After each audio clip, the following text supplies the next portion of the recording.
On today's show, Evan Mobley continues to show that he's taking the lead. Plus, I'm not too concerned with Sam Merrill's shooting slump. All that and more on today's edition of Locked On Cavs.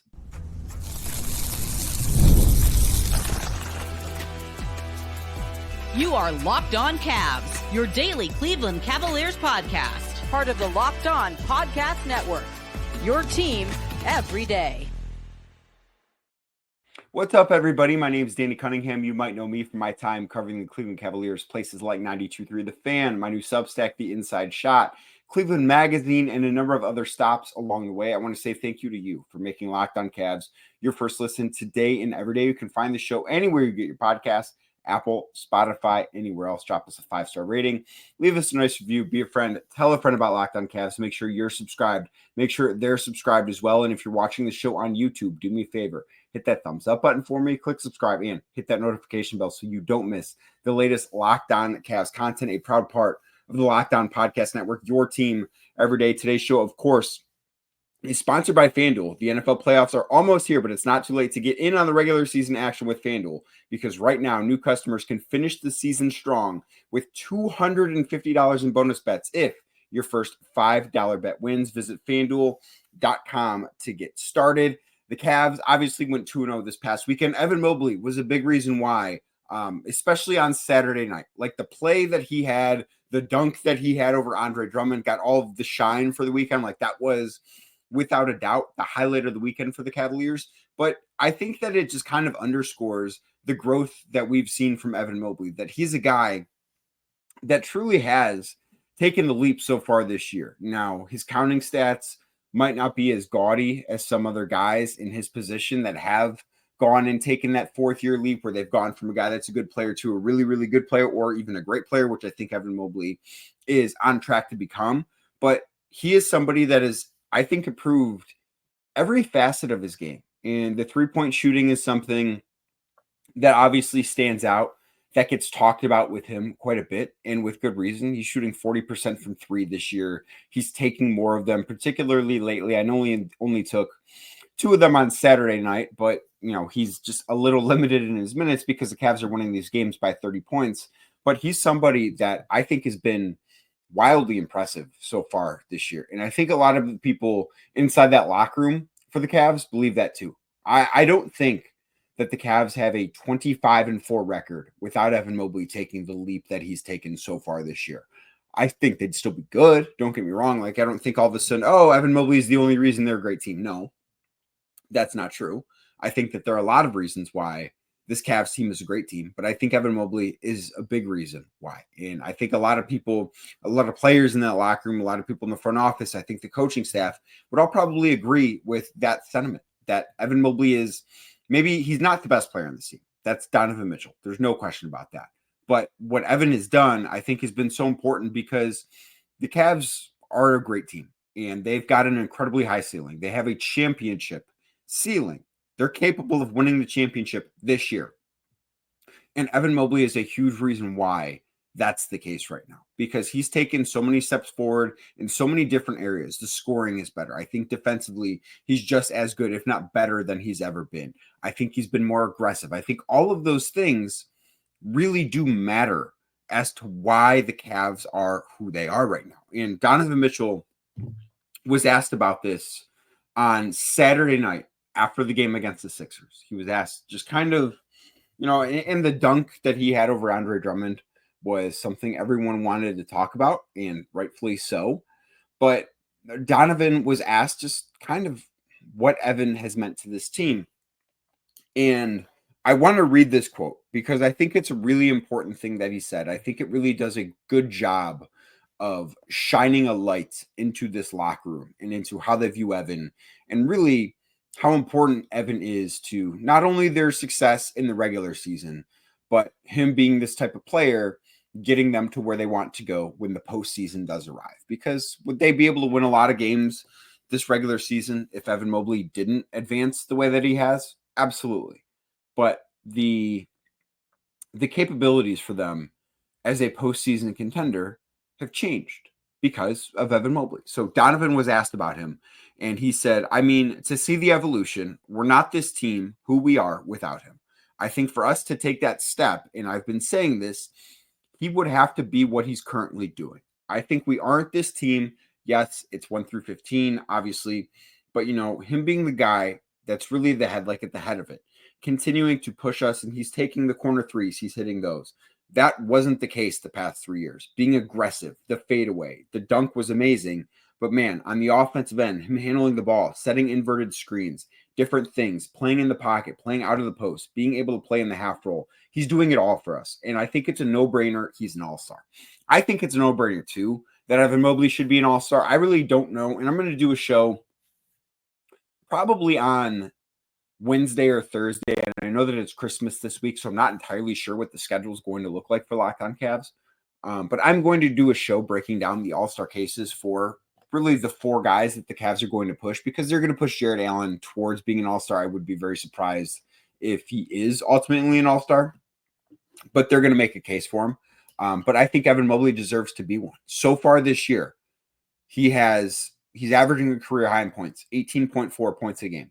Now, his shots are only slightly up from what they were last year. It's not as if there's been some huge increase in volume as that's why he's scoring more. No, he's not taking a ton more shots.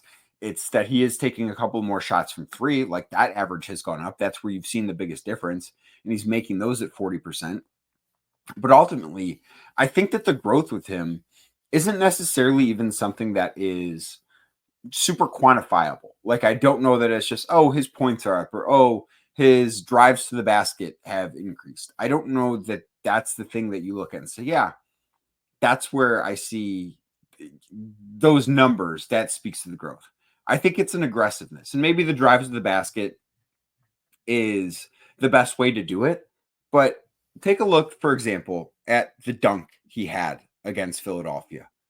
That was a play, and if you're watching on YouTube, you're watching it right now. That was a play that I don't think he makes last year. I don't think he's able to cross over KJ Martin the way he did. I don't think the handle would have been that good last year, where he's able to cross him over and then get around him to the left. I don't think that if he's in that situation last year, I think he probably tries to throw a runner off the backboard. I don't think he goes up strong with the left hand and tries to dunk over 2 guys.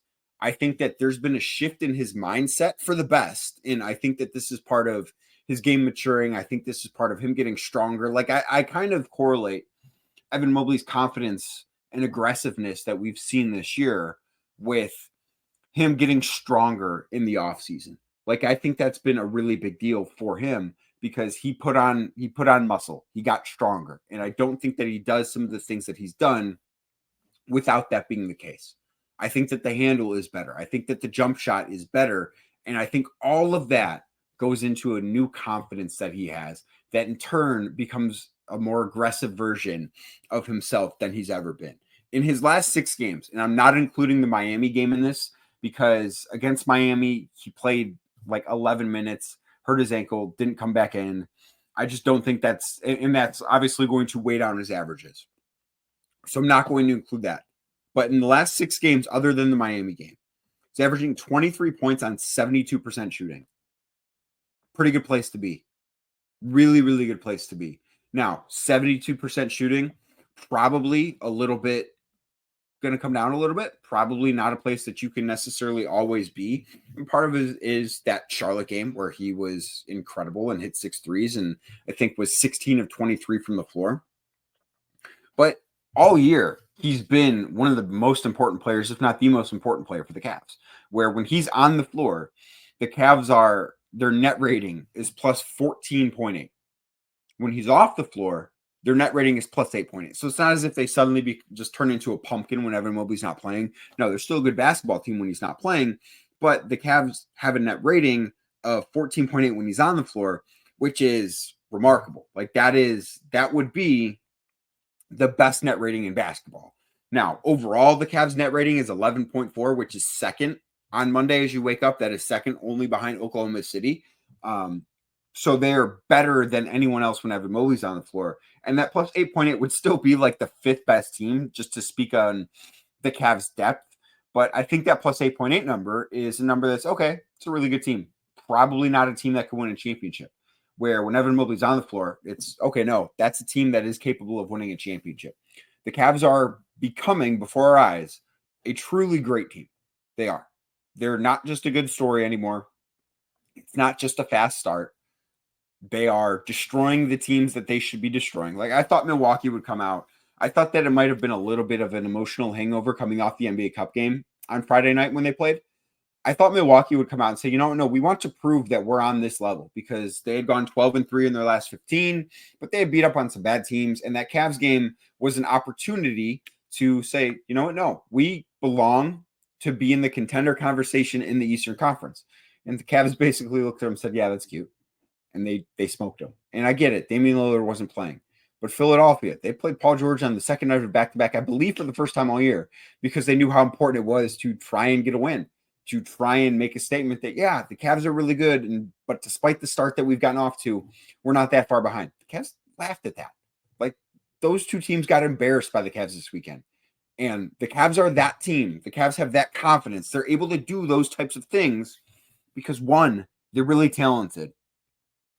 But two, Evan Mobley has taken such a step forward this year, and he is the reason, I think, the biggest reason that the Cavs have gone from a really good team to a team that is in a championship conversation.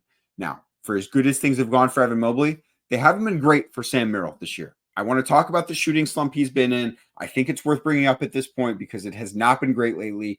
I'm not overly concerned about it still. I might be soon, but I'm not there yet. I'll tell you why next, right here on Locked On Cavs. Today's show is brought to you by Skylight Frames, guys. So I have been a big fan of Skylight Frames for a long time, and I have ad copy to read here. I'm not reading this ad copy. This is me talking about Skylight Frames. I purchased one for my mom. I think it was 2 years ago now at this point. I think it was a Christmas gift that we got her, and she still has it in her kitchen today. And if you're unfamiliar with Skylight Frames, think of, you might be sitting at a desk listening to this, watching this as you're at work, or maybe you're at home and you wake up in the morning and you turn to your nightstand and there's a photo of a moment that's really important to you, or maybe a person that's really important to you. Like, that's something that you always want to be reminded of, right?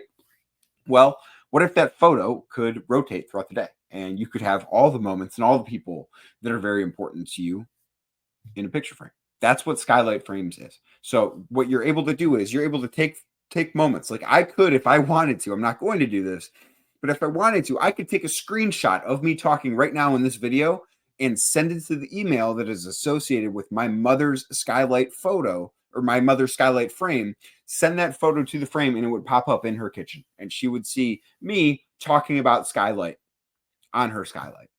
It's a really cool thing. It makes for a great gift, and it's super easy to set up. Like, it took my mom, I think, 2 minutes to set up, and you can set it up so that people can go on the Skylight Frames app and upload their photos there, and it goes right to your picture frame. Or you can pass out an email. It's almost like giving out a business card. It's like, hey, here's my number, here's my email. No, just give them an email. Say, hey, when you have a photo that you think I'd like, send it to this email address so it pops up on my picture frame. My mom gets so excited when a photo does pop up on her picture frame. It makes a great gift. My mom could not be happier with it as a gift, and I'm willing to bet if you buy it for a gift as somebody else, they'll be pretty happy too. And now, as a special limited time offer for our listeners, get $20 off your purchase of a Skylight frame when you go to skylightframe.com/NBA. That's SKYLIGHTFRAME.com/NBA. Get $20 off your purchase now at skylightframe.com/NBA.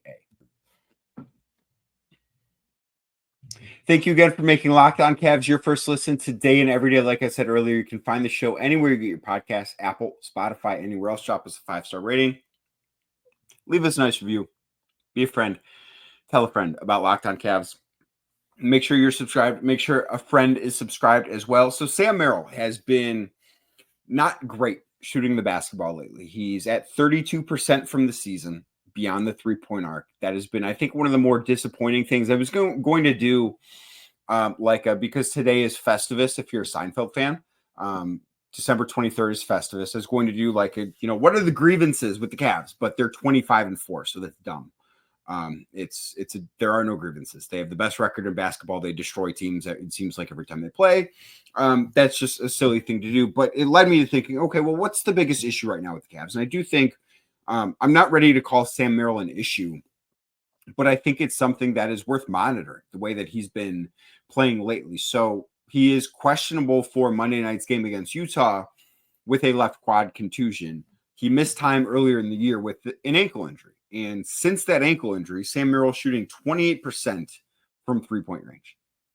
That ankle injury, I believe his first game back was against the Celtics on November 19th. It was the Cavs' first loss, or maybe November 18th, whatever, right around there. It was the first loss of the season. He missed some games before that, and he's not been the same player since then. I don't know if that ankle is still bothering him. I don't know if he's not getting the normal amount of lift on his shot that he is used to getting, but Sam Merrill has not been the shooter that I think we've all seen him be, and that we kind of know he can be. Like, if you watch him just shoot the basketball, he is one of the best shooting strokes that I have ever seen. It's technically pretty perfect. And even in warmups, like, he's somebody that just really doesn't miss all that often. I do think he's a guy that's very tough on himself. I do wonder, and I'm not inside Sam's head, I can't pretend to be inside Sam's head. I do wonder if this is starting to get to the point where it is a bit of a mental issue for him, where he's starting to maybe overthink things a little bit, or maybe he's trying to operate a little bit too quickly. I do think that is a little bit of a concern, because as the Cavs get healthier, and they've not been whole at all this season, while Max Strus is back from that ankle injury, and he will play tonight against Utah. Now, Isaac Okoro is going to be out for the next couple of weeks, at least until after the new year. So the Cavs don't have, Kenny Atkinson does not have a decision to make. And he was asked, Chris Fedor of Cleveland.com asked him this, and I thought it was really interesting. But he was talking about he was essentially asking if there's room in Kenny Atkinson's rotation for both Max Strus and Sam Merrill. And he started his question by asking, with Sam and Max being pretty similar players, and he was trying to talk about them being stylistically similar, which I do think that they are. I think that they're both movement guys. I think that they're both good cutters. I think Max is a better cutter. I think Sam is a better pure shooter. But along those lines, and Kenny kind of shut it down, where he's like, no, I don't think they're similar players. And he went on to talk about how he does think that there's room for both of them in that rotation. But as we start to look at what it could be like if the Cavs want to play, if Kenny Atkinson wants to play 11 guys in his rotation, well, Sam Merrill becomes a guy that you look at and say, you know what, if he's only shooting 32% from three-point range, is there room? Despite the fact that, I do think he's a plus defender this year. I do think that he's done a good job attacking closeouts. I do think he's a good cutter. I do think that the two-man game between him and Evan Mobley has been awesome. I think all of those things are true. But Sam Merrill is out there. His primary job is to be a floor spacer and to make shots. And right now, despite shooting 32%, he does still have gravity. He is still defended very tightly. A lot of the shots that he's taking are difficult looks from outside. So I do think that has to be part of this discussion too. But the minute that gravity starts to slip a little bit, I think that probably becomes the minute where there has to be a conversation about whether Sam Merrill is going to be getting minutes every single night. It's not to say he's a bad basketball player. I don't believe that to be true. It's not to say he doesn't do other good things on the floor, because again, I don't believe that to be true.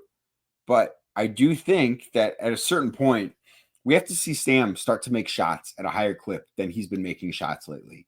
That has been, I think, kind of the biggest concern with this team as of late, because they are getting healthier. Sam Merrill is somebody that they only have one of. They don't have another guy that is a just absolute sniper coming off screens and a movement shooter the way he is, because I don't think Max Strus is as good of a shooter as Sam is. And I don't want to say it's irreplaceable, though, because this offense has been so good that I think that they just have so many other areas in which they can tap into that. So I do think it'll be interesting to see. I'm not worried about this either. Like, I just think Sam Merrill is too good of a shooter to be shooting 28% the way he has for basically the last month. I think he's too good of a shooter to not snap out of that. If he were somebody who, was a 35% three-point shooter for his career, and somebody that you didn't see shoot 40% for a season before, which I believe he has, I think you could be a little bit more worried right now. But I'm still at the point where I'm willing to give Sam just a little bit of the benefit of the doubt still. I think that probably has a few more weeks.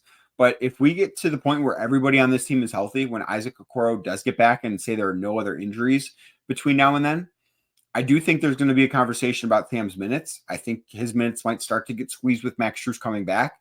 But one way that he can change that is by making more shots. And that's been something that has been difficult for him so far. So far this season, it's not been great. I'm not worried yet, but I understand if you are. So I've noticed something this year inside the locker room with the Cavs. I'll tell you what it is next. Plus, there's no whip around episode today. So we're going to look ahead to Utah and Denver because that's who the Cavs have this week. That's all straight ahead right here on Locked On Cavs. Today's show is brought to you by Built Rewards. If you are a renter, listen up. This is a total game changer. Thanks to Built, you can now earn points on rent payment just like you do with groceries or travel. Paying rent now comes with serious perks, and it's completely free to join. Earn valuable Built points on your rent and everyday spending, all at no extra cost. Redeem points towards flights, hotel stays, and even future rent payments. With over 500 airlines and 700,000 hotels in the program, the possibilities are endless. Access unique experiences that are exclusive to Built members. You know, personally, I'm somebody, I love using points for travel. Built makes it so easy to turn rent into rewards. So if you're already paying rent, why not make that rent payment work for you? So start earning points on the rent you're already paying by going to joinbuilt.com/lockedonnba. That's joinbuilt.com/lockedonnba. joinbuilt.com/lockedonnba. Make sure to use our link so they know we sent you. Don't wait. Start earning rewards today. Today's show is also brought to you by FanDuel Sportsbook. Right now, the NFL playoffs are almost here, but it's not too late to get in on the action with FanDuel because they are, of course, America's #1 sportsbook. And right now, new customers can finish the season strong with $250 in bonus bets if your first $5 bet wins. FanDuel has so many ways for you to pick up a win. One of the things I love, first touchdown score. I think that's an awesome thing. If you are a Browns fan and you bet on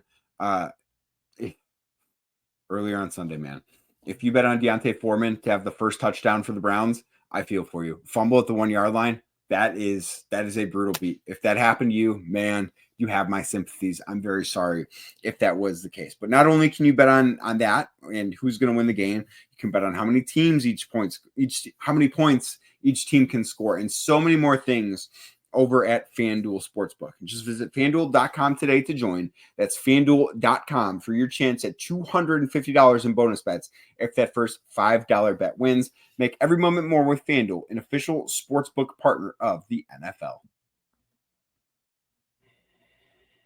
Thank you again for making Locked On Cavs your first listen today and every day. Like I said at the top of the show, if you're watching on YouTube, do me a favor, hit that thumbs up button for me. Click subscribe and hit that notification bell so you don't miss the latest Locked On Cavs content. And there's something I've noticed lately, and I believe Nate Ulrich wrote about this on Sunday for the Akron Beacon Journal. But the vibe in the Cavs locker room has been, I think, kind of second to none for teams that I've covered in my career. And I've been around for quite a while. I've been in a lot of different locker rooms. I've covered a lot of different teams. I've covered multiple different sports. I've been in baseball clubhouses. I've been in football locker rooms. I've covered other teams in the NBA. I've not been in a locker room that has the vibe that this Cavs locker room has. The locker room the past couple of years has not felt like it does this year. Like, this is a group of guys that I think is probably having the most amount of fun that they've all ever had in their careers. They're having fun every day in that locker room. And it's a really cool thing to see. And I do think that part of it is because they're winning, but I also think part of the reason why they're winning is because the vibes are so high. Like, I just don't think that they are. I think that they've gotten to a point where they have such a belief in themselves and they have such a belief in their teammates that they're going to be a team that continues to grow stronger and stronger and stronger. And they will, of course, encounter more adversity at a certain point this season, which they really haven't done much of this year. They've not encountered a ton of adversity because they've been so good. And I think that's going to be something that makes them stronger. But I just wanted to give a quick word about how much fun this team is to be around and how much fun they seem to be having behind the scenes. Like Kenny Atkinson was asked about it, about how much they make fun of each other and how much, banter, I guess, for lack of a better word, there is in that locker room, in that team. And it's a special thing. And I think that this is a special group in that locker room. And I think it's something that's just worth bringing up. It's not a quantifiable thing. It's not something that can be measured. It is just something, if you're around, if you see it, you start to pick up on it. And it's something that I've definitely started to pick up on, I think, even more recently than before. So this week, the Cavs have 2 games. They take on the Utah Jazz tonight, Monday, December 23rd. The Jazz, not a great basketball team. They have really leaned into the tank this year after, I think, the last couple of years, they've probably been a little bit better than they would have liked to have been or anticipated being. They come into this game 7-20 on the season. The Cavs should be able to find a way to win this one. Cleveland so far this year has really excelled against teams that are below 500. I think they're like 16-2 against below 500 teams, with both of those losses coming to Atlanta in those back-to-back games.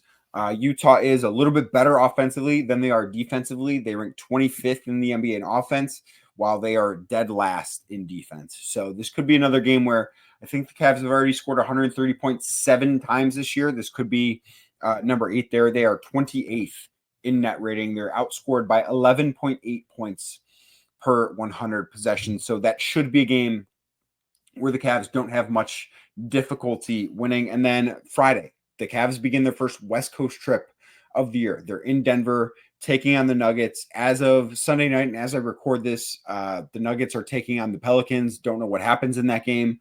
But they are 6th in offense.